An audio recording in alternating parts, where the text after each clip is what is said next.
e de repente eu percebo que estou a negociar um contrato de 20 milhões de dólares anuais. Porque é que o vosso produto é melhor do que o Revolut? Ter crédito à habitação gerido numa blockchain seria a melhor aplicação a melhor coisa que podia acontecer. Se não tem o dinheiro dos clientes na vossa pose, como é que vocês fazem dinheiro? Qual é que é o vosso Era a minha pergunta. revenue model? Há muitas pessoas que querem dólares, em que o dólar não é fácil acesso e stablecoin é. Posso ir à App Store e dizer, ok, eu agora vou lançar o meu produto em 150 países. E posso efetivamente fazê-lo.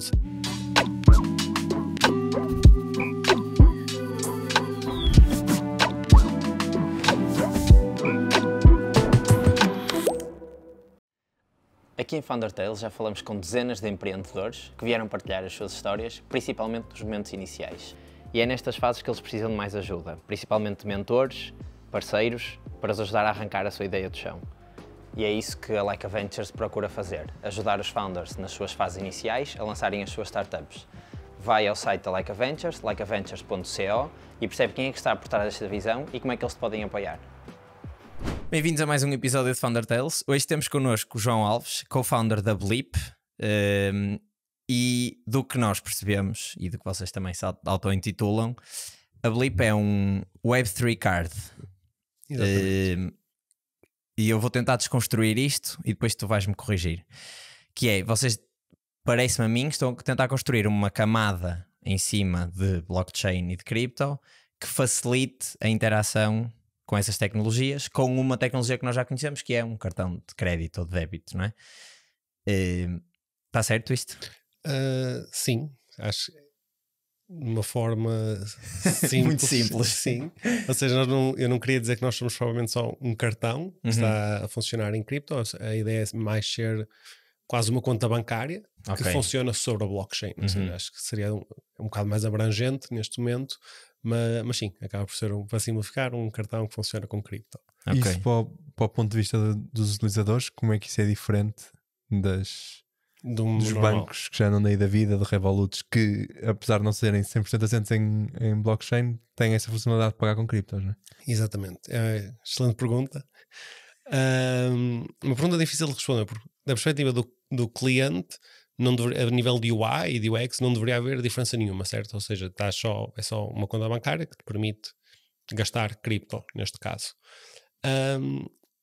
O que nós estamos a tentar provar é que, por fazermos essa conta bancária em que o back-end, neste momento, é feito diretamente na blockchain, ou seja, sem um intermediário, sem usar a tua própria base de dados transacional, utilizas a blockchain diretamente, o que nós estamos a tentar provar é que conseguimos um banco com features semelhantes, mas que acabam por ser individualmente muito melhores do que existem nos bancos atualmente. Ou seja, por exemplo, tipicamente num banco, o que tu consegues, as principais transações que tu acabas por conseguir fazer acabas por conseguir enviar para lá dinheiro, enviar dinheiro para outras pessoas, também esperas que consigas gastá-lo com um cartão e esperas também, no mínimo, que tenhas acesso a algum tipo de yield, ou seja, de uma conta a prazo que te vai pagar alguma coisa por teres lá o dinheiro parado. Nós, por fazer isto na blockchain, se fôssemos a quase ver quais é que são as vantagens de fazer estas features com blockchain, no caso, por exemplo, de conseguir enviar dinheiro para qualquer pessoa, dentro de um banco, tu consegues enviar, vamos fazer, por exemplo, na Revolut, não é? Consegues enviar dinheiro instantaneamente para todos os utilizadores da Revolut, enquanto que na blockchain tu consegues enviar dinheiro instantaneamente para todos os utilizadores da blockchain, ou seja, neste momento são cerca de 700 milhões de pessoas espalhadas pelo mundo todo, ou seja, consegues efetivamente mandar dinheiro para todo o lado do mundo instantaneamente e sem nenhuma FII, ou seja, quando estamos a comprar feature de enviar dinheiro, acaba por ser mais vantajoso fazê-los diretamente na blockchain. Depois, se fores olhar para as features de, ok, quando tu depositas dinheiro na tua conta bancária, vais receber, imagina, 2 ou 3%, consegues fazer uma feature... 2 ou 3, e já é bom. Sim, já seria uma Trade Republic ali a pagar assim uma coisa diferente. Tu na blockchain tens acesso, obviamente que não com o mesmo grau de risco, porque um depósito bancário acaba por ser o que nós temos como 0% de risco, mas acabas por ter acesso a produtos que se calhar te conseguem pagar 6 ou 7%, com um risco bastante mais baixo do que, por exemplo, estás a investir numa bond ou numa obrigação do Futebol Clube do Porto, por exemplo. Ou seja, consegue-te pagar mais. Também foste para os mais arriscados. mas de uma empresa grande, mas consegue-te pagar mais do que isso, com uma taxa de risco, a meu ver, bastante inferior. E depois tens outras vantagens, como por exemplo, no nosso caso em específico, não é? Que estamos a tentar aqui oferecer um cartão que te permite gastar dinheiro em qualquer lado do mundo, apesar de gastares cripto, acaba por estar denominado em euros ou dólares neste momento o cartão e que não te cobra nenhuma fee, está a pagar 2% de cashback, ou seja, quando comparas individualmente cada uma destas features com que tens acesso no mundo tradicional, acabamos por tentar e aprovar o que queremos, que é consegues fazer melhor. Esse ponto dos pagamentos, podes explicar só melhor como é que isso funciona? Ou seja, parece que é... nós estivemos a ler e acho que pelo menos percebemos o outline, mas pode soar meio estranho isso, que é estou a pagar com cripto, mas não estou a pagar com cripto, como é que isso funciona? Eu acho que a pergunta também acaba por ser que mental model é que tu tens para pensar em pagamentos normalmente. Porque, por exemplo, quando tu pegas num cartão de uma Trade Republic, de uma Revolut, de uma N26 e estás a pagar, tu não estás realmente a pagar com... Ok, estás a pagar como? Como é que pensas nisso? Porque desaparece dinheiro de lá, não é? E que o merchant aparentemente recebe.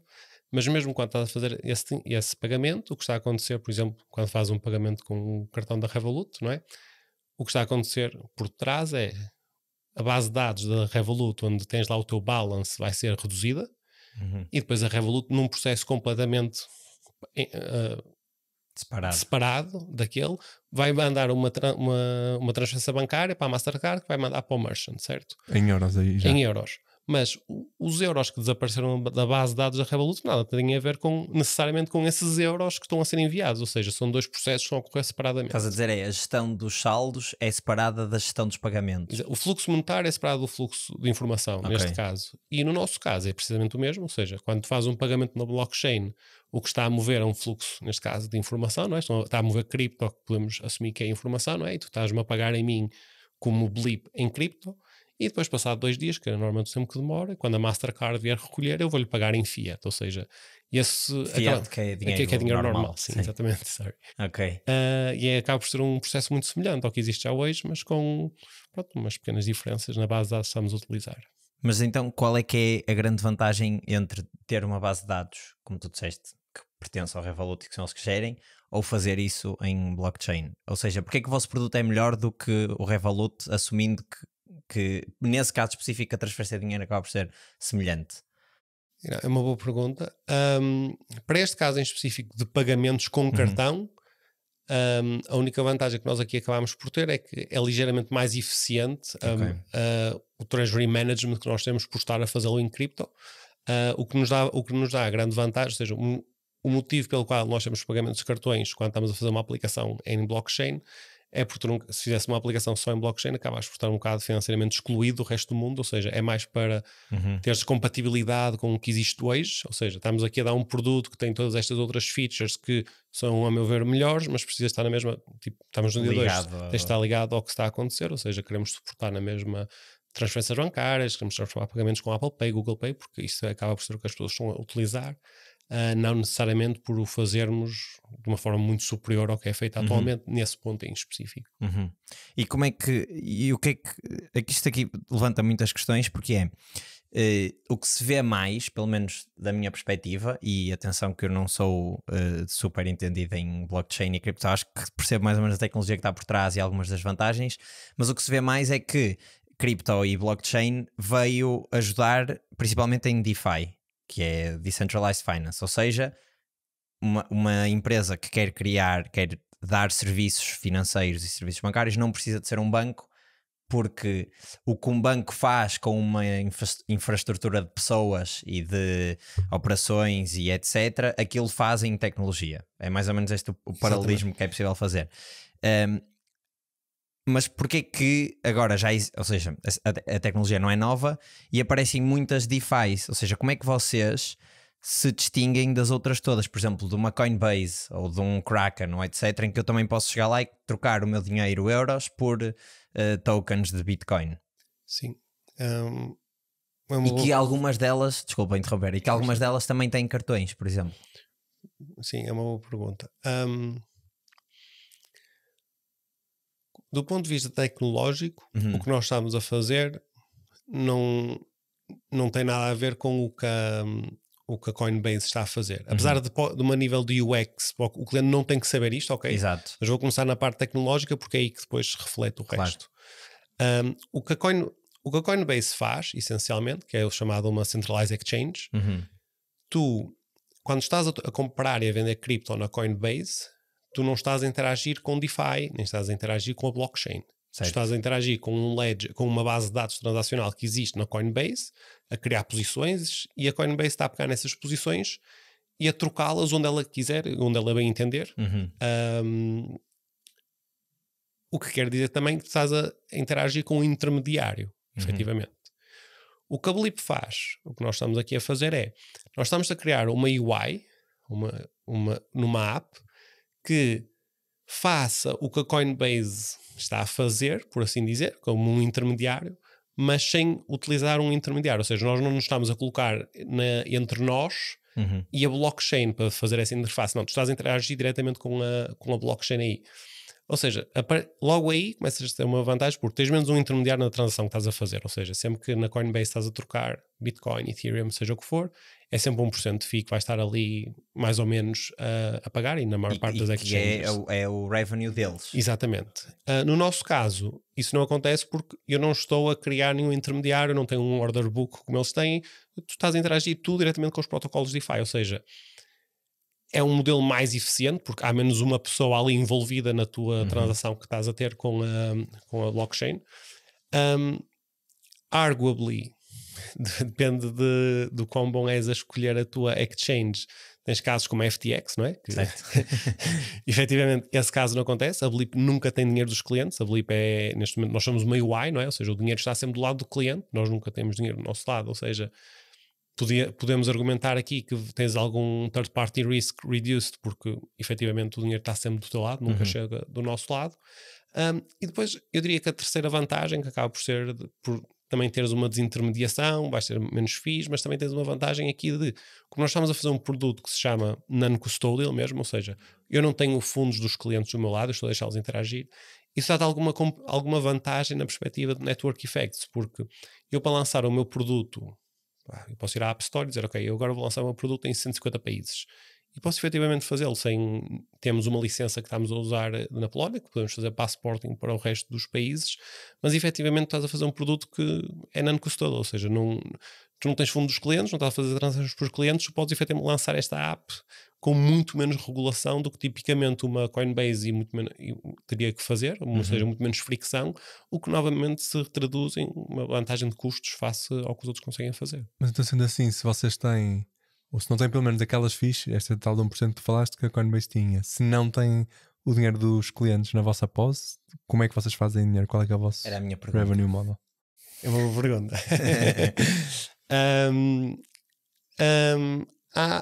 Basicamente temos a parte tradicional de como é que nós fazemos o dinheiro. Sempre que tu gastas dinheiro com um cartão da Mastercard, o merchant não recebe a totalidade dessa revenue, ou seja, nós acabamos por, a Mastercard paga-nos uma parte dessa revenue, ou seja, o cliente não vê essa fee, mas ela na verdade existe, é cobrada ao merchant que depois te passa a ti. Ou seja, temos esse modelo tradicional, chama-se interchange fees. A segunda parte da revenue que nós estamos aqui a tentar cobrir é estes protocolos DeFi que existem, Decentralized Finance, eles acabam por ser, se tu fores ver, tipo, eles podem estar num dia, sei lá, a processar 5 bilhões, 10 bilhões em transaction volume, que é imenso, ou seja, estas oportunidades mesmo de yield, DeFi, que tu consegues ganhar 5, 6%, mas a verdade é que esse volume transacional é gerado por um número muito pequeno de pessoas, ou seja, acabam por ser as chamadas whales que estão ali a fazer isso. Ou seja, há poucas pessoas a transacionar muito dinheiro em blockchain. Exatamente. E o motivo pelo qual existe muito poucas é porque acaba por estar este intermediário, estes gatekeepers como a Coinbase, a Binance, a fazer user experiences para pessoas mais normais, que eu mesmo assim acho complicadas conseguirem utilizar. Ou seja, há muito uma necessidade de estas plataformas também conseguirem um distribution channel que vá direto aos clientes. E estas plataformas estão a recolher fees, ou seja, sempre que eles estão, estes algoritmos DeFi geram fees. Ou seja, o que nós estamos aqui a fazer neste momento é dizer, ok, nós vamos fazer uma UI espetacular para este produto, uma pessoa normal vai conseguir usar, mas tu depois acabas também por ser o owner de ou acabas por ser o guardião quando estás nessa parte UI, apesar de do dinheiro não passar por nós acabamos por decidir quem é que vai ficar à frente nessa... quem é que vai estar disponível para ser utilizado pelos clientes. E acabamos por receber depois a revenue dos protocolos que está a ser gerado do protocolo diretamente, porque és tu que estás a levar o cliente. Ou seja, a grande aposta acaba por ser essa de... nós vamos ser tão grandes que as pessoas não vai ser só Coinbase, não vai ser só Binance, não, as pessoas quiserem usar diretamente com muito menos fees porque estão a cortar o intermediário e depois vamos ao protocolo diretamente e o protocolo é que está a dividir as fees connosco. Ok, então deixa-me só ver se percebi o fluxo do dinheiro. Portanto, acho que vou mostrar aqui duas coisas, mas basicamente eu crio uma conta na Blip, carrego com 100 euros, vamos dizer, e vocês automaticamente esse dinheiro transformam num token qualquer. Sim. Que pode ser o que vocês escolherem naquela altura. Nós oferecemos, neste momento podes ter 4 tipos de tokens, 4 stablecoins que se chamam, mas sim, nós é que dizemos... Essas stablecoins são aquelas que estão 1 para 1 com o dinheiro fiat, portanto $1 de stablecoin vale $1 real. Na Blip, sim, fora depende. Porque depois tens as fees, ou seja, na Coinbase $1 em stablecoin vale 0,99 real, porque eles têm 1% de fees e nós não temos. Ok. Então vocês trocam isso? Sim. E portanto, depois eu tenho esse dinheiro na minha posse, por isso é que é a questão do non-custodial, e quando eu quero gastar, por exemplo, vou fazer agora uma compra no supermercado, gasto, eles têm de receber em euros, porque pronto, não estão a trabalhar em cripto. Nesse momento vocês recebem a minha ordem de pagamento a dizer eu vou gastar 20 euros neste supermercado, trocam esse stablecoin para fiat e é isso que enviam à Mastercard para a Mastercard depois enviar para o supermercado. Exatamente.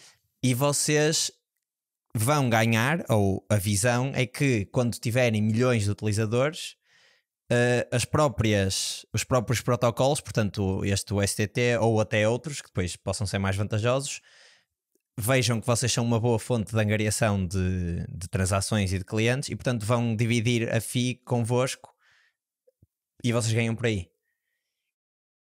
Neste caso em específico, sim, mas por exemplo neste caso em específico, aí as fees quais é que seriam? Tu tens a fee que a Mastercard paga e essa já vem para nós diretamente. Claro. E depois, quando tu tens a stablecoin, por exemplo, o USDC, que estivéssemos a falar da stablecoin do Circle, tu tens um token na tua wallet, mas existem dólares reais em treasury, a gerar treasury yields do US, certo? Okay. A Circle fica com essa revenue que está a ser gerada. O que nós estamos, por exemplo, a fazer com a Circle em específico é eles agora estão-nos a pagar, vão-nos começar a pagar uma parte dessa revenue. Ou seja, porque vocês levam clientes para esse token. Por exemplo, se os clientes da Blip... São clientes que usam a wallet da Blip. Sim, porque sim, nós Blip, exatamente. Se tivessem tipo, imagina, $1 bilhão nas carteiras deles, esse $1 bilhão é backed by $1 bilhão de treasury yield. Está a ganhar... Precisamente. E depois tu consegues esse kickback para o teu lado. E isto é possível. Este é o modelo mais simples, que é com stablecoins, mas depois isto acontece em tudo em DeFi. Ou seja, sempre que tu estás a fazer... trading entre tokens, sempre que estás a gerar dinheiro com oportunidades de yield que estão a pagar 5, 6%. Todos estes protocolos DeFi que, no caso da Circle, menos robô, nos outros são mesmo robôs que estão a fazer isso, eles acabam por gerar fees e tu consegues ficar com uma parte dessas fees também só por levares volume lá. Mas então isso nem tem a ver com vocês levarem muito volume ou pouco volume, isso são condições que são pré-definidas. Qualquer pessoa que faça uma transação naquela blockchain vai ter acesso a isso. Exatamente. Okay. Mas se fores um canal vais angariar mais volume e portanto multiplicas essa fee. Exatamente. Então nem há aqui margem para negociar, não é? Até porque não há ninguém para negociar com, não é? Sim, em alguns protocolos não dá para negociar porque efetivamente ele já tem um referral program e depois aquilo é por voting, pronto. Alguns não dá para negociar. No caso, por exemplo, a Circle, em que tem mais uma infraestrutura por trás, uma empresa por trás, aí já consegues negociar muito mais, quanto maiores tu fores. Por isso, Okay. Bem, chegamos aqui ao nosso momento Like a Ventures. Temos o desafio para o nosso convidado. Temos aqui 3 cenários hipotéticos de coisas que podem acontecer da noite para o dia, umas mais catastróficas, outras nem tanto, mas assim numa fase inicial da empresa. E portanto o objetivo é, João, tu dizes qual é que é a primeira coisa que fazes em cada um destes cenários. O primeiro é, perdias o teu co-founder. Ia ter que arranjar outro co-founder. Imediatamente ligava a todas as pessoas boas que eu já trabalhei e ia tentar convencê-los a fazer de co-founder, porque fazer sozinho é duro. Estar sozinho no Decision é duro. Precisas de um co-founder. Boa. Ok. Segunda, a Revolut queria comprar-vos por um valor razoável, portanto, uma coisa que te fazia pensar. O que é que tu fazias? Se fosse agora, não vendia. Ok. Tinha que já estar farto do que estava a fazer para vender, porque eu também comecei a fazer isto para me divertir e por isso ia ser muito difícil vender por uma avaliação que fosse justa para ambos. Ok. A última, vou supor que tens Bitcoin. Se a Bitcoin valorizasse do dia para a noite, portanto, andando à volta de 100 mil para 1 milhão e, portanto, te tornasses tipo um crypto millionaire do dia para a noite, continuavas a construir a Blip? Não, acho que sim. Ajudava na parte de se calhar com menos stress, continuar a construir a Blip com menos stress, mas eu gosto do que estou a fazer, por isso definitivamente continuava, mas acho que dormia melhor à noite, sem dúvida nenhuma. Ok, boa. Portanto, vocês também estão a passar por estes passos, se calhar não de serem crypto millionaires, mas sim por algumas dificuldades enquanto estão a começar a vossa startup. Vejam como é que a Laika Ventures os pode ajudar, porque eles têm os programas de Entrepreneur in Residence, e portanto pegam em vocês uma fase inicial, dão-vos as condições necessárias para estas coisas não acontecerem e depois terem a vossa startup sucesso. Vão a laikaventures.co ou o link está na descrição. E vejam quais é que são os programas que eles têm lá. Porquê é que estes protocolos conseguem ter condições melhores do que um banco? Porquê é que um banco, principalmente cá em Portugal, com os depósitos a prazo pagam às vezes 1% ou nem isso, e de repente vamos ao vosso site e dizem até 20%, tu há bocado falaste em 6, 7, suponho que seja assim um valor médio. Porquê é que estes protocolos de DeFi conseguem... É porque estamos a jogar mais no risco ou é porque lá está, não tem esse middleman e portanto sobra mais? Se calhar pegar num exemplo do que é um protocolo DeFi, o que é que um protocolo DeFi faz tipicamente? Ou seja, por exemplo, imagina que tu tens euros e queres trocar por dólares. Como tu farias anteriormente, e tipicamente a maior parte das pessoas faz, é tu vais enviar dólares a uma instituição, essa instituição vai trocar dólares no mercado por euros e depois essa instituição vai-te enviar euros, certo? Ou seja, tens ali um middleman que foi ao mercado, trocou e voltou para ti. E esse middleman vai-te cobrar uma fee que vais ser um trader, vais ser a pessoal de compliance, vais ser o pessoal que está a limpar o escritório, pronto. Tens toda aquela infraestrutura por trás daquilo. O que tu fazes em DeFi, que é Decentralized Finance, ou seja, tu queres replicar esta operação de troca de X por Y, neste caso euros por dólares, queres conseguir replicá-la sem recurso a um intermediário, ou seja, sem haver confiança em alguém que tu vais enviar o dinheiro e depois vais receber no momento a seguir. E em DeFi, tu para fazer isso vais utilizar um algoritmo, ou seja, vais montar um programa que vai somehow garantir que quando esta troca acontece que não é preciso não teres uma trust assumption, ou seja, não confiares que essa pessoa vai ficar e devolver o dinheiro, vai ser mesmo um programa.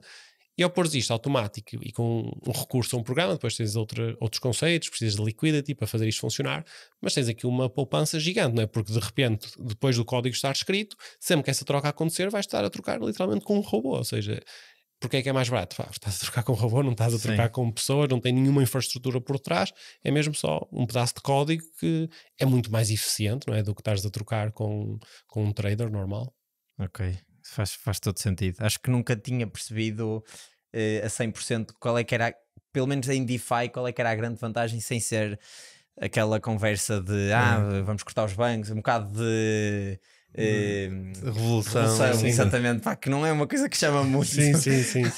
Não, efetivamente tens vantagens competitivas na maneira como eles o fazem, porque não tem gente a fazer, basicamente, não há salários para pagar.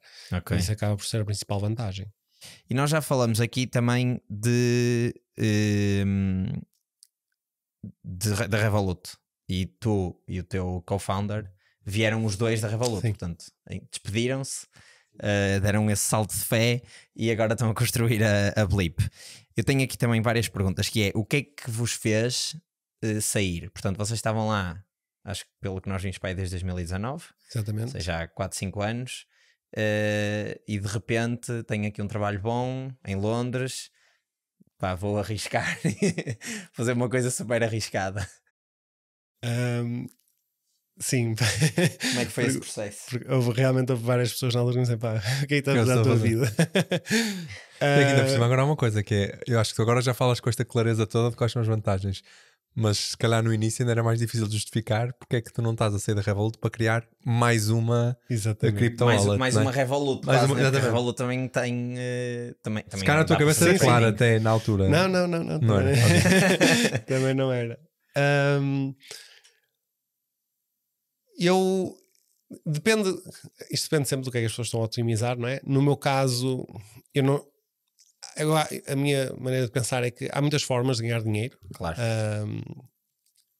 E no meu caso, os KPIs que eu estava a tentar otimizar é, ok, como é que eu vou maximizar a quantidade de dinheiro que eu consigo ganhar, mas como é que eu vou maximizar também how fun can I have? E eu na Revolut já não estava propriamente having fun com o que estava a fazer, ou seja, acaba por ser uma das...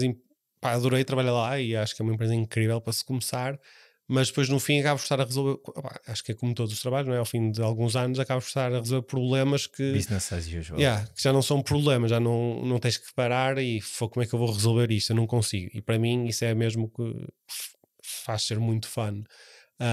E eu acho que quando estás há muito tempo no mesmo emprego já não conseguia. E depois para otimizar do outro lado, de, ok, como é que vamos conseguir aqui... Pronto, é um trabalho, também deixa de conseguir ganhar dinheiro.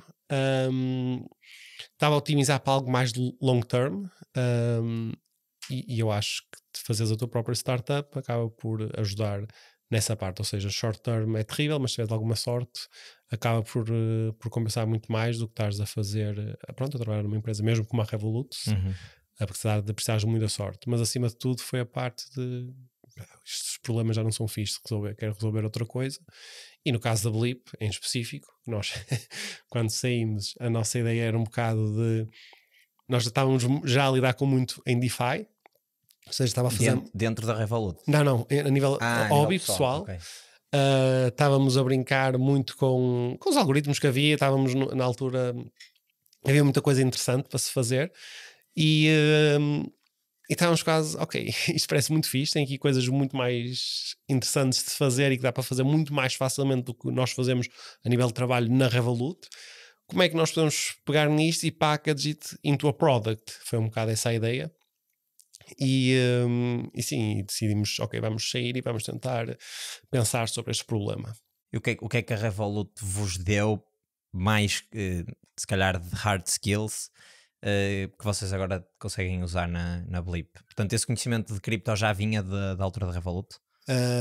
Não, a parte de cripto não vinha da Revolut. Eu acho que a Revolut o que te dá é problem solving. Ok. Aquilo é a melhor faculdade de problem solving que eu já tive e agora já nem tanto, ou seja, eu também entrei numa Revolut em 2019 que não tem nada a ver com uma Revolut em 2025, ou seja, eu entrei numa Revolut que não era um banco, era uma EMI, ou seja, a nível de liberdade do que tu tinhas para fazer era muito mais elevada do que o que a minha conta de Revolut é de final de 2018, porque eu lembro-me de criar conta para ir por causa daquela questão de não haver FIIs. Exatamente. Eu fui para a Escócia, portanto, euros para libras. E 2018 ainda era Old Revolut, ainda era Wild West. Não, estou a brincar, mas é uma empresa que dá muitas skills problem solving e acima de tudo dá-te oportunidades que não existem noutro sítio. Eu quando entrei na Revolut, ou seja, tinha saído da faculdade tipo, há 8 meses, entrei na Revolut e na primeira semana eu entrei para card payments, ou seja, para tudo que era ligado com pagamentos. E na minha primeira semana nós tínhamos lá não posso ser quem é, mas tínhamos lá um vendor que estava lá a visitar e o meu chefe na altura pergunta, aquilo era mesmo caos, vira-se para mim e diz-me, tu alguma vez negociaste alguma coisa? Tens jeito para negociar? Eu, sim, eu até tenho jeito para negociar. Ok, tens ali este vendor e nós estamos todos a renegociar o contrato com eles. E foi esta toda a informação que eu tive. Não sabia quem era o vendor, quando é que lhe pagávamos, nada, não é? O que é um vendor? É tipo a Mastercard? Um fornecedor. Ok. E eu entro na reunião, na sala de reuniões, não é? Olá, malta, tudo bem? Sou João. Então o que é que vocês fazem aqui pela Revolut? Não sei o quê. E eles têm lá uma apresentação e de repente eu percebo que estou a negociar um contrato de 20 milhões de dólares anuais com zero contexto do que é que está a passar, mas foi essa tipo uma das minhas primeiras tasks. Olha, vai negociar aquele contrato de 20 milhões de dólares e ver o que é que consegues fazer. Zero contexto, não te dou nada, mas deixam-te, ok, vai, problem solve disso, estás a ver? Tens toda a liberdade que quiseres, mas vai problem solve isso. Eu acho que isso é incrível, tipo, tens essas oportunidades, mesmo, aprendes mesmo como é que vais resolver um problema que não tens contexto nenhum, não sabes fazer nada, mas aprendes a resolver esses problemas. Eu acho que essa parte foi super boa. Isso mantém-se, porque se calhar era assim porque uma pessoa tinha de fazer 10 trabalhos e agora que são, não sei, 5 mil pessoas na Revolut, se calhar. Não se conseguiu manter esse nível, porque este era aquele nível de quando a Revolut estava a fazer assim, ou seja, eu entrei mesmo no início, quando a rampa está a começar e eu tive também muita sorte. Não se mantém assim, claro, agora é um banco, efetivamente, tipo, não pode andar a esta velocidade, nem pode ter esta falta de controlos. Não diria falta de controles, mas não pode ter esta move that fast, estás a ver? Claro. Mas continua a ser uma boa empresa para se trabalhar. Eu acho que o Nico, o CEO, ele é muito bom nessa parte de gerir a equipa, sabes? De manter toda a gente alinhada e conseguir criar esta cultura de contratar pessoas que gostam de problem solving e que gostam de resolver coisas. Na altura contactavas até relativamente próximo com ela, não é? Sim, nós estávamos todos em Londres, e o Guilherme igual, o Guilherme até trabalhava muito Guilherme com ele, o meu co-founder, porque o Nick está mais na parte do produto, ou seja, eu contactava mais na parte do produto com ele. Eles na altura eram 3, tens o Nick, que era o CEO, tinhas o CTO que é o Vlad e tinhas o COO que era o Alan, que é mais de operations, ou seja, o Nick a aportar mais na parte de UI, UX, como desenhar o produto. Por isso para mim o contacto era mais, não sei, 20%, se fosse a ver, não é? 20% Nick, 20% o CTO, porque nós também tínhamos engenheiros, mas 60% era operations, que era com o Alan, que era muito mais de parte da FX, settlements, como é que otimizas mesmo a parte operacional. Mas sim, tipo, na altura, sabe, não havia muita gente no escritório, éramos para 300 no escritório, acabas por contactar toda a gente porque é um open office, não é? Não era não sei, acho que agora são 15 ou 20 mil por aí. Eu disse 5 mil há bocado a achar que... eu quando saí, eu acho que eles eram 12, por isso agora não sei quantos é que são agora. 12 mil, sim. Fizeram layoffs aqui. E essa saída como é que foi? Foi tranquilo na altura? Há quanto tempo é que foi? Só para... Eu saí em julho de 2023.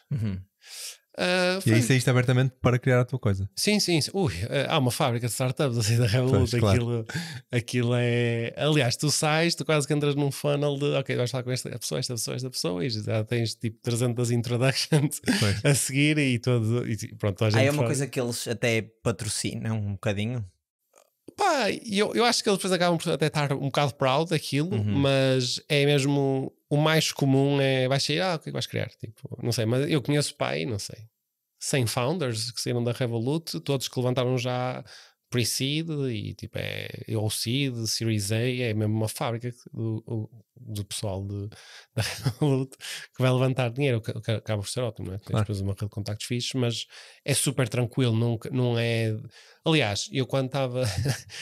foi engraçado porque um dos lados Head of Operations da Revolut, quando eu estava a sair, eles sabiam que eu ia criar, uma das mensagens que eu recebi antes de sair foi: já tens ideia para criar? Porque se não tiveres também podes começar aqui, ficas aqui enquanto não estiveres a pensar. Daqui 3 ou 4 co-founders à procura para resolver este problema e depois tipo, começa a tua tranquilo, mas acho que é tranquilo, não é visto mal. Mesmo no vosso, se calhar vou dizer uma bacurada agora, mas no vosso caso vocês meio que competem diretamente com a Revolut em alguns pontos. Mesmo isso foi tranquilo?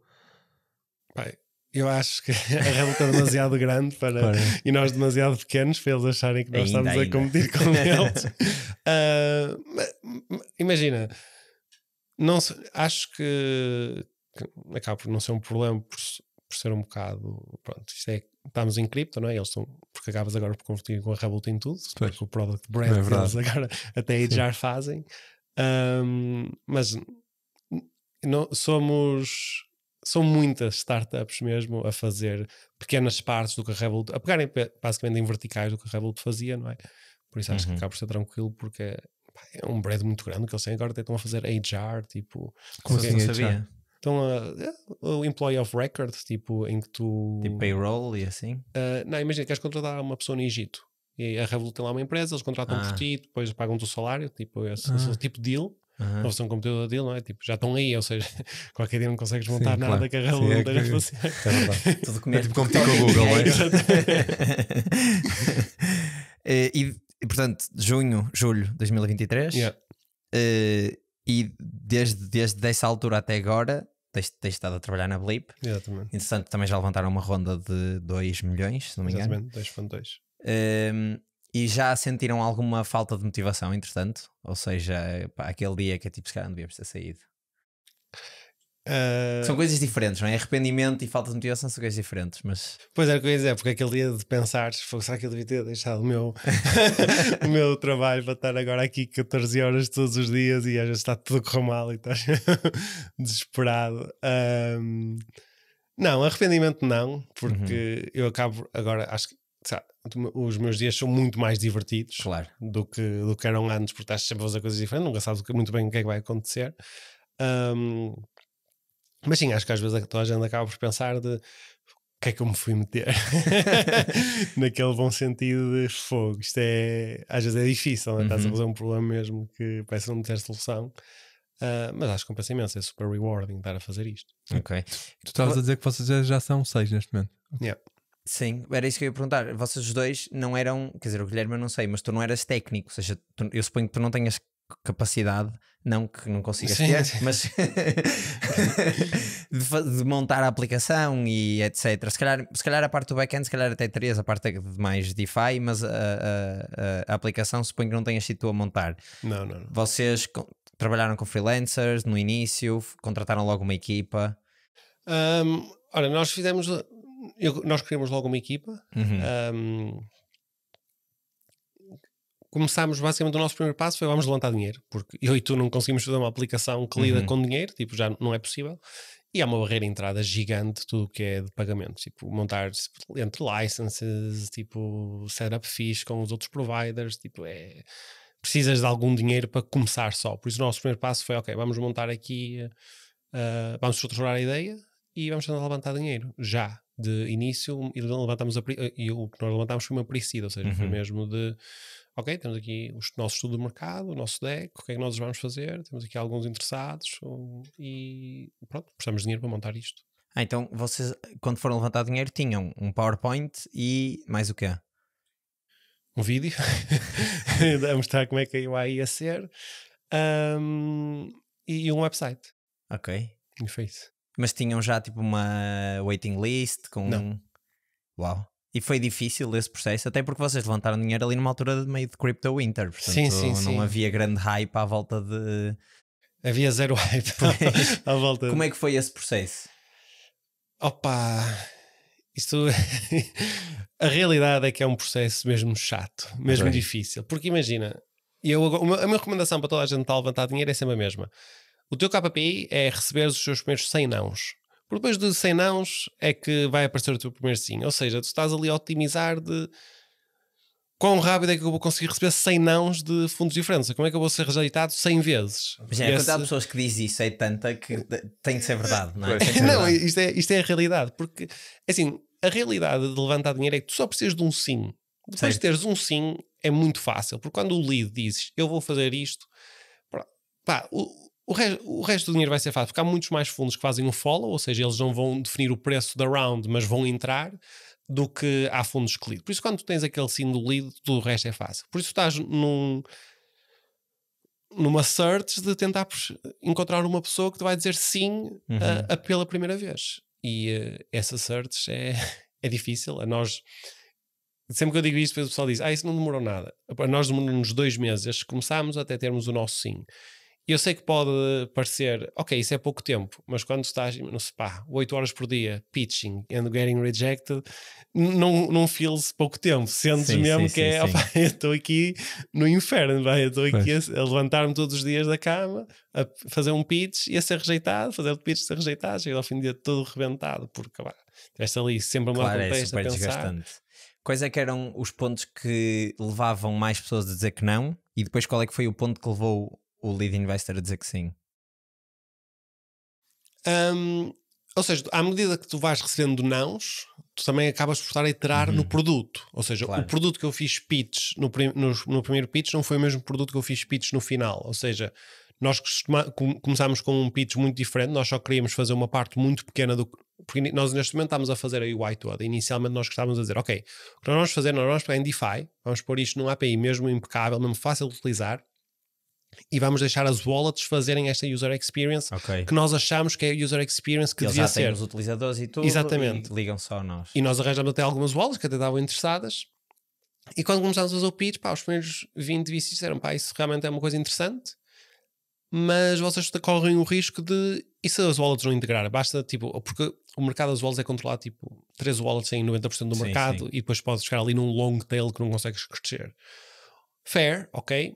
Então, o nosso segundo pitch acabou por, nós vamos fazer isto, mas nós vamos fazer a wallet. Nós é que vamos pôr esta UI à frente dos users, etc. E pronto, aí começamos a ter nãos por outras razões, e quando começam a variar muito, começas a perceber, ok, já é bom, não é tudo da mesma razão, quer dizer que não é óbvio o porquê que tu devias dizer que não.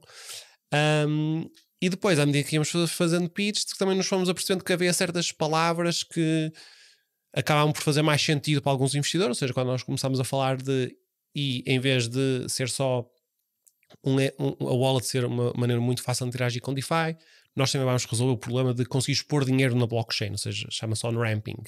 E isso gerou alguma coisa. E nós também vamos resolver o problema de tirar dinheiro da blockchain. E aí o pessoal começa a ver, ok, isto já está a parecer qualquer coisa, porque realmente são vários problemas e isto tudo packaged na same solution até faz algum sentido. E depois quando nós começamos, e depois aí nós percebemos, tivemos algum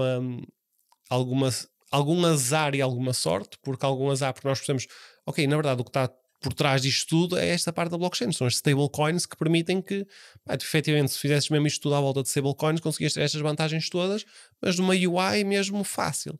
E quando nós percebemos isso, tivemos também a sorte de haver um VC que já tivesse, ou seja, o Solid Invest já tinha pensado neste problema e já tinha também pensado isto era uma boa solução, ou seja, nós estávamos a fazer pitches de uma ideia que eles já tinham tido, ou seja, que foi muito mais fácil porque eles já sabiam o que estávamos a falar, ou seja, aí tivemos alguma sorte. Tivemos só um azar porque na altura esta narrativa agora nas narrativas da stablecoin está super quente. Na altura isto não existia, esta narrativa, por isso estávamos um bocado fora da narrativa, foi o nosso único problema. Mas pronto, foi um bocado de sorte também de encontrar algo que fizesse sentido e termos a sorte também de encontrar alguém que já tivesse tentado resolver esse problema por si mesmo. Então, mas vocês com esta solução agora, portanto, saltando da API para uma UI, têm um problema que a mim me parece difícil porque não é técnico, ou seja, não há uma solução que é um problema técnico, vais bater com a cabeça na parede e aquilo vai se resolver, que é, vocês têm de chegar a imensa gente agora, porque de repente são B2C, não é? Isso foi uma coisa que vos aliciou no início, ou é não me quero meter nisto porque de repente vou tentar a gastar dinheiro em publicidade ou em Google Ads ou qualquer coisa do género? Eu prefiro resolver B2C do que B2B. A sério? Sim, acho que é mais divertido. É muito mais divertido. Porque tu estás e ainda por cima. E as pessoas conhecem a tua marca, não é? E tu estás depois, às vezes, estás com um utilizador, nós temos um chat no Telegram com alguns users, cerca de 850 users que estão no Telegram, aquilo estão literalmente a falar da tua app, a discutir, a pedir cenas, a pedir features e tu entregas e há ali estás a resolver problemas de pessoas, certo? Ou seja, podes ir aos teus amigos e dizer, já viram esta app que eu estou a fazer? Está na tua App Store, estás a dizer, está no teu home screen que tu estás a utilizar.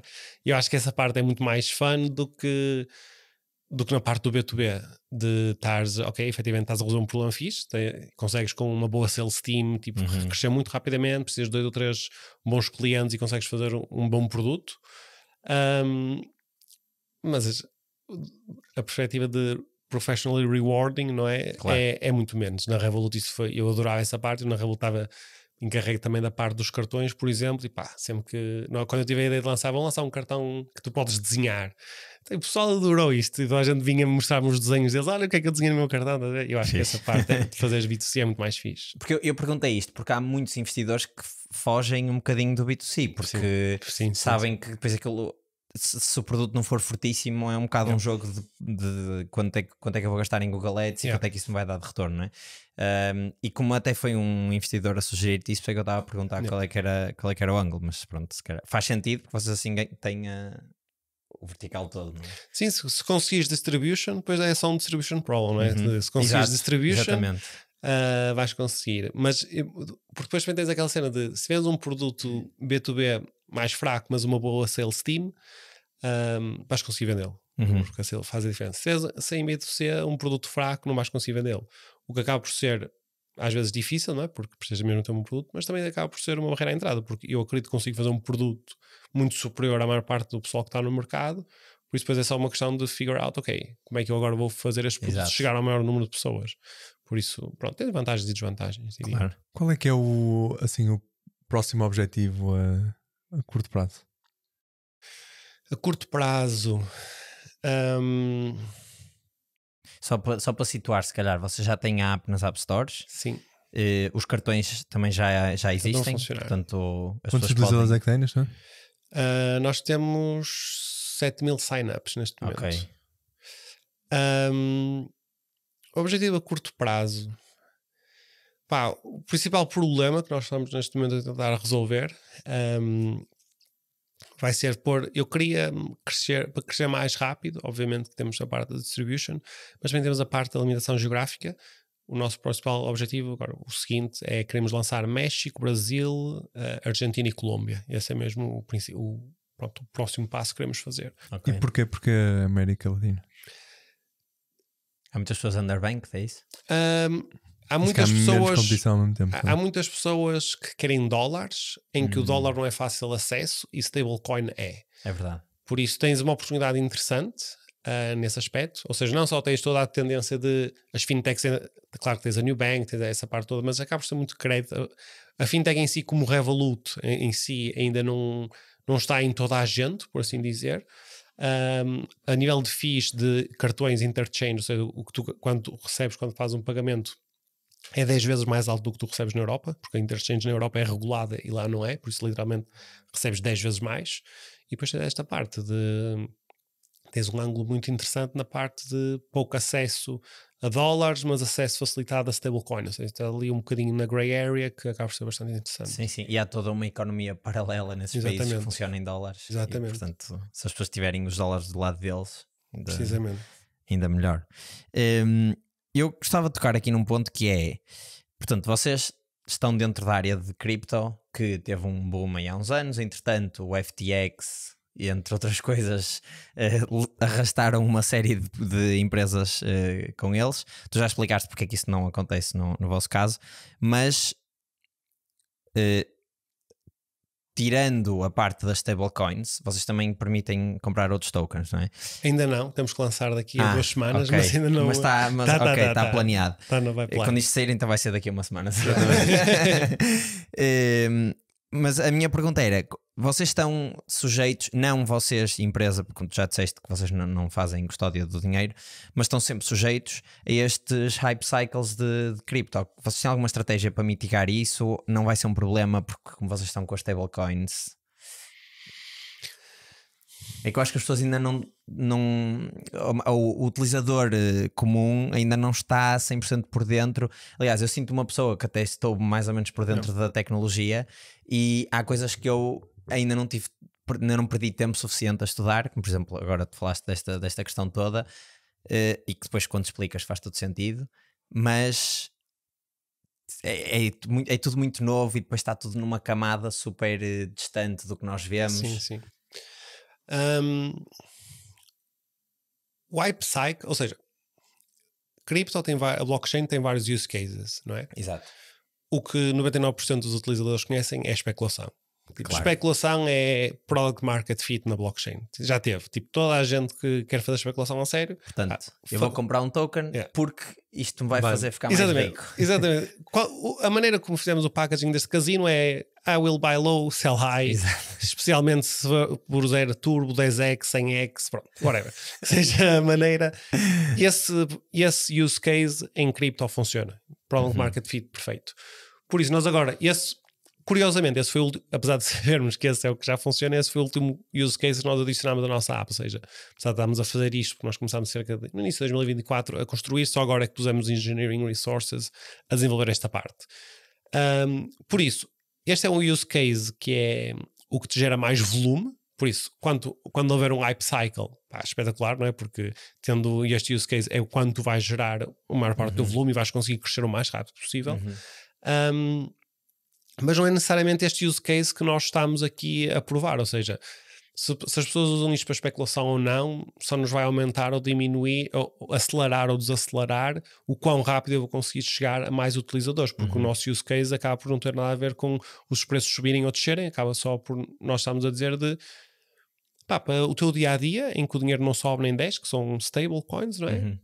Isto é mais eficiente, isto vai-te poupar dinheiro, isto vai-te facilitar algumas das operações, ou seja, o hype cycle, e isto é uma coisa que dizes pá, em cripto que é muito comum, que é o teu trabalho é no bear market estares a construir, ou seja, estares a levar a pedra pela montanha acima para quando ver o hype cycle tu poderes largá-la e depois aí os users vêm todos, porque quando há hype os users vêm, ou seja, o mercado expande e tu aí consegues capturar rapidamente, mas acaba só por ser numa perspectiva de aceleração de go-to-market e não necessariamente de se funciona, se não funciona, porque o nosso use case não é necessariamente esse. Sim, sim. E o hype está muito ligado à especulação, não é? Super, 100%. 100%, ou seja, mas o hype acaba por trazer users, Sim, ou seja, sim. tens essa parte de, apesar de não ser o que nós queremos necessariamente, a verdade é que o market expande sempre que há o hype, não é? Tipo, porque alguém, pá, eu comprei cripto X, vendia, deixa-me experimentar e vou usar QA, pá, por acaso vou usar a Believe, por acaso tem estas outras coisas até que eu até vou utilizar, ou seja, mesmo em bear market depois continuas a utilizar. Por isso pronto, acaba por ser, estás dependente nele só para facilitar o go-to-market.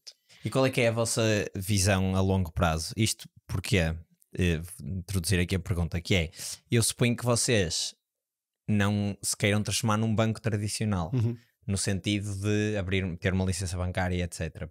Exatamente porque perdiam esse edge de estar a trabalhar na blockchain. Portanto, qual é que é a vossa visão assim a longo prazo? Se calhar serem um banco Web3, não é? Ou seja, nós estamos a fazer o primeiro passo no nosso master plan, não é? O primeiro passo seria, vamos provar que é possível usar a blockchain para fazer produtos financeiros melhores. Pronto, quando fizermos este primeiro passo, o segundo vai ser, ok, agora que nós já provamos que alguns destes produtos são melhores por serem feitos na blockchain, que outros produtos é que estão aí que ainda não foram trazidos e que nós, por termos uma footprint ou um foot on the door, conseguíamos trazer para a blockchain para fazer isto melhor, mais eficiente. Quando estás a falar desses produtos, estás a falar de coisas tipo, por exemplo, créditos por crédito, Visas, Mastercards, MBWays, tanta coisa, tudo que transmite dinheiro, que as fees são altas e que efetivamente um novo tipo de base de dados transacional pudesse tornar isso mais eficiente. Há todo um mundo de aplicações que tu conseguias trazer efetivamente para a blockchain, mas que ainda não foi feito, ou seja, acaba por ser um bocado de vertical integration quase, mas com a blockchain. Seria possível termos créditos à habitação geridos numa blockchain? Ter crédito à habitação gerido numa blockchain seria a melhor aplicação a melhor coisa que podia acontecer, eu acho. Por causa das taxas de juros serem mais baixas? Eu diria por todo o processo, ou seja, porque se tu conseguires ter neste momento, se tu pensares conceptualmente, não é? Tens uma base de dados que tem esta casa pertence a mim, esta casa pertence a ti, não é? E quando nós queremos trocar esta casa nesta base de dados não é? Desta row, tipo, ou seja, desta wallet para esta wallet, temos que pagar 1000 euros a alguém para ir a uma escritura para fazer uma coisa, para trocar. Só isto é uma das coisas que não está otimizado. Depois tens que ir ao banco para fazeres o crédito à habitação. Ele tem que provar que esta transação não aconteceu para te poder dar crédito e que realmente quando ela aconteceu que está do teu lado da casa, não é? Que ninguém a pode vender. Ou seja, tem todo aqui um potencial de disrupção ok, se isto fosse feito numa base de dados transparente era muito mais fácil para toda a gente e tem um potencial de redução de fees enorme, porque na compra de uma casa só em fees, eu não sei, mas em Portugal vamos estar ali entre 5 e 10k que vão só para estas feezinhas de ok, mas se isto estivesse na blockchain e fosse ou, não necessariamente blockchain, mas transparente. Mas eu acho que sinceramente Rails nessa maneira o que está a acontecer agora é real world assets, esta trend de uma empresa comprou uma casa e depois mete esta casa na blockchain e tu podes comprar esta casa em parte, é muito mais fácil transacionar esta casa, mas ainda acontece da maneira privada, que é a empresa é detentora da casa e as ações da empresa é que estão na blockchain, não é? conseguires pôr a casa em si na blockchain, teria que ser uma atividade governamental, tinha que ser o governo a decidir. Acho que vai ser o último use case dessa maneira, por isso, a não ser que seja muito mais eficiente esta parte das empresas comprarem e depois porem em casa na blockchain, porque seria super interessante já pensarem, mesmo uma pretenda acaba de ser construído, está na blockchain, pá, ele vai ser vendido ou comprado ao longo da sua vida, imagina 10 vezes, imagina 10k sempre poupados ali naquele processo todo. Está uma poupança gigante ao fim, fim de uma vida de um apartamento, se fosse mais fácil de transacionar. E tu por acaso fizeste um exercício engraçado que foi partir o processo de comprar uma casa nos passos todos, de vai ali, valida o documento, depois vai a outro sítio e cada passinho desses custa X. Sim, exatamente. E és tu que pagas. E esse é que é o problema. Ok, agora acho que tenho mais um tema aqui que era ligado com a regulamentação, que até estávamos a falar em off antes de começar o episódio. Tu disseste que vocês tinham uma licença na Polónia. Vocês têm uma licença de quê? Porque vocês não são um banco, portanto não têm uma licença bancária, mas transacionam dinheiro das pessoas. É preciso algum tipo de licença específica? Sim. Nós temos uma Virtual Asset Service Provider License que nos permite exchange dinheiro por cripto e cripto por dinheiro aos clientes. Ou seja, um cliente quando um cliente nos envia euros e eu deposito a stablecoin na wallet dele, neste processo eu preciso dessa licença. Quando o cliente faz um pagamento com o cartão, ele está-me a mandar cripto e eu estou a fazer a troca e depois vou pagar em fiat em dinheiro à Mastercard. Ou seja, nós temos uma licença para isso na Polónia, essa parte. Mas podemos, ou seja, a app em si tens a parte da app que não necessita de licença, que é a parte que é a wallet só, ou seja, só o que está na blockchain não precisa de licença, mas depois sempre que estás a interagir lá com o mundo real é aí que tu precisas de uma licença, efetivamente. E o que é o MiCA então? O MiCA é uma harmonização da regulamentação individual de cada país num regulamento europeu. Ou seja, qual é o problema que o MiCA está a tentar resolver? O que faz sentido. O que estava a acontecer até cerca de 2-3 anos atrás é o regulador da Polónia fez uma regulação de um Virtual Asset Service Provider que tem que fazer um reporting a cada quarter, tem que ter QIC, ou seja, tem que fazer aquela parte em que tiras uma foto, tiras a parte do documento, tem que fazer monitorização de transação e está tudo ok.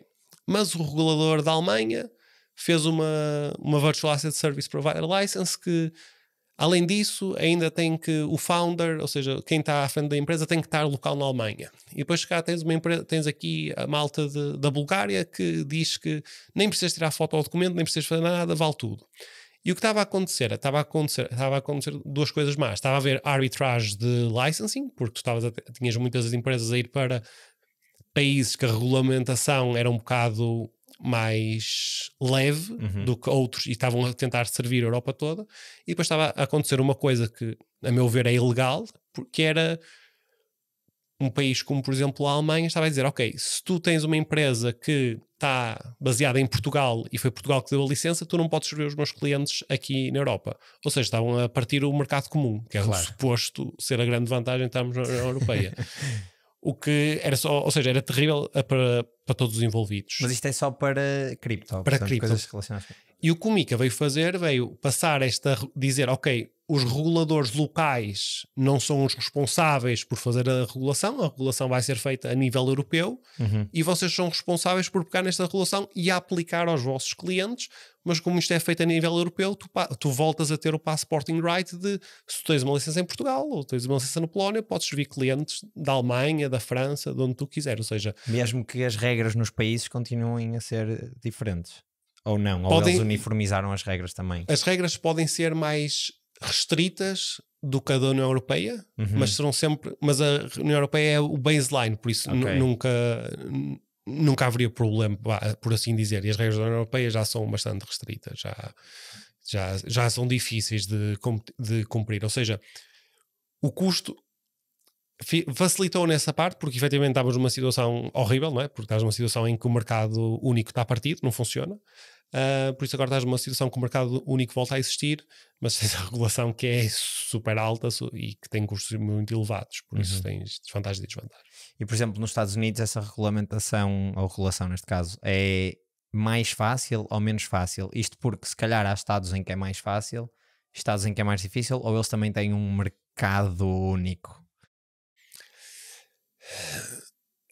É uma boa pergunta, porque os Estados Unidos não têm um mercado teoricamente único, ou seja, se tu quiseres ir para os Estados Unidos, ou vais ter uma parte, e te quiseres a fazer o que nós estamos a fazer, terias que ter um parceiro que tem uma licença, e que normalmente o que eles fazem é que tem que ter uma licença em cada estado, que é uma Money Service Provider License, se não me engano.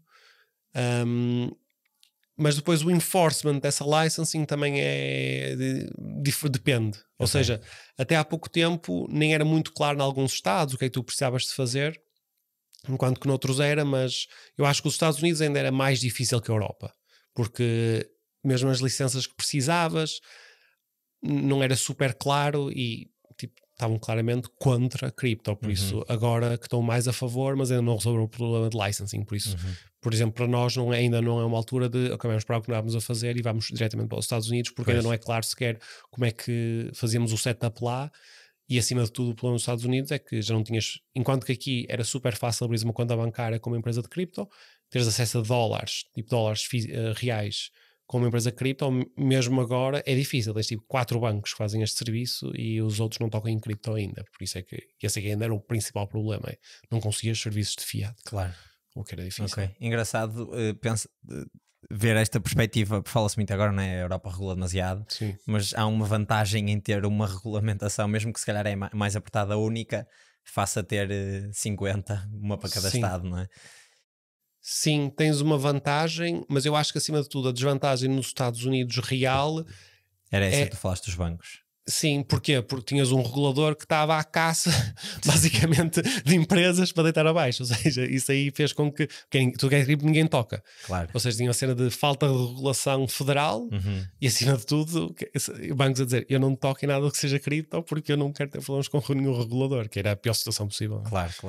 Eles estavam mal. Interessante. E essa licença da Polónia só dá para a União Europeia? Por exemplo, se vocês quiserem servir alguém, tu falaste na Índia também quando estávamos em off, a licença da União Europeia chega ou tem de depois, saindo do mercado comum, tem de abrir uma em cada país que servem? A resposta é depende do que serviço é que estamos a fornecer. Ou seja, um serviço puramente de wallet, que só toca em cripto, é uma UI para tu interagir com a blockchain, arguably podes pô-lo no mundo todo. Desde que não estejam no mundo todo, não, porque há certos países que tu efetivamente estão em listas que tu não queres tocar, claro. Mas efetivamente tipo, estás a fazer uma UI para as pessoas interagirem com coisas na blockchain, tipo, não está dinheiro a passar por ti, é arguable que tu podes pôr este serviço onde tu quiseres. Depois, mas se eu puser uma wallet apenas, imagina no México, eu ponho lá a minha wallet da Blip, não é? Mas se eu não tiver MXN, que é a moeda local, para eles conseguirem adicionar dinheiro e tirar dinheiro, o valor que eu estou a acrescentar no mercado não é assim tão alto, não é? Porque acabas por ter muita fricção a começar a utilizar. E depois nessa parte de consegues trazer os seus serviços de conversão de moeda de fiat para cripto, consegues trazê-los para esses mercados, aí é quase um case by case, mas a nossa licença da Polónia, por exemplo, deixa-nos fazer isso. Mas depois depende se o regulador local já regulou cripto e diz, não, tu precisas desta licença, ou se ainda não regulou, então, e pronto, da perspectiva da Polónia podes, daquela perspectiva local podes, ou seja, desde que pedir uma legal opinion quase country by country para perceber qual é que é o estado da situação neste momento aqui. É super, é quase um xadrez de relação. Você tem o desafio tecnológico, o desafio da distribuição e ainda tem esse de andar a estudar as regulamentações todas. Por isso é que eu estava a dizer que a barrier to entry na parte de tudo o que é serviços financeiros é alta enorme, porque é caro, não é? Tu precisas mesmo ter ajuda. Temos de levantar dinheiro. Sim, não há outra maneira de fazer. Sim, porque tu para não sei, mas cada mercado, assim, começares 30, 40 mil euros no mínimo para ter uma legal opinion, abrir uma entidade, se for necessário, abrir a conta bancária, fazer o setup inicial, tipo, é caro. É caro. Muito fixe. Vamos para a última pergunta? Vamos para a última. Dá-lhe. Boa. Então a pergunta que fazemos sempre é um conselho que tu gostavas que tivesse sido dado no início da tua carreira como empreendedor. Como empreendedor... seja quando começaste há 2 anos. Exatamente. Sim. Alguma coisa, devia-me ter avisado disto. Se tiveres um que seja no início da tua carreira. Não, eu tenho global. um conselho, eu estava só a pensar se seria o melhor, porque eu acho que este já foi dito de certeza 1000 vezes, mas eu quando o ouvi também não acreditei. Pronto, É bom reforçar. Acho que é bom. É bom Por isso É bom reforçar esse. eu vou dizer o que eu gostava que me tivessem dito, mas olha, isto é mesmo a sério. E este é mesmo importante, que é, opa, a parte mais difícil é tu encontrares as pessoas certas para fazer a tua empresa, porque cada wrong hire, o custo é altíssimo comparado com uma right hire. E nós facilitámos no início de, não, vamos contratar esta pessoa, parece ok, tipo, ok. Ao fim do mês não estás satisfeito, mas pensa, mas cá ainda vai dar.